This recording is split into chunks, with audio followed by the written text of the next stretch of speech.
So you mentioned special federal funding for the Ryan White money, and I can recall from reporting days what a fight for the funding every time it came up for renewal amongst those clinics. So I'm wondering if clinicians and others feel, wow, so does that mean we really need special funds to do this well, to bring such a comprehensive team to bear and to implement these things? Yeah, so I'm going to answer that in a slightly obtuse way.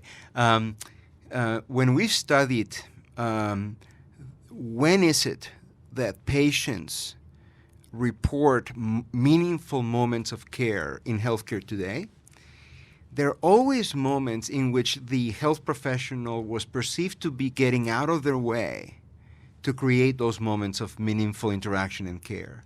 This will be, for instance, the hospitalized patient who gets the visit of the healthcare team. The team is on rounds, they discuss the case, then they move on to the next patient. But a team member stays behind because notices that the patient is distressed by the conversation and sits at the bedside, holds the patient's hand, and has a follow-up discussion.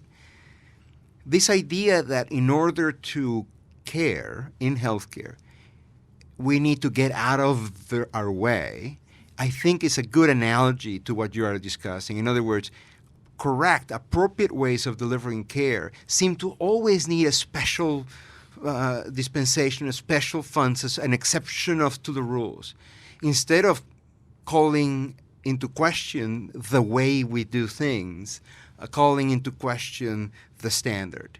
And I think it's enough of that. I think we need to look at the standard, look at what is expected of us, and stop tweaking, and fundamentally ask the question, why is it that for this patient and this other, we are not caring?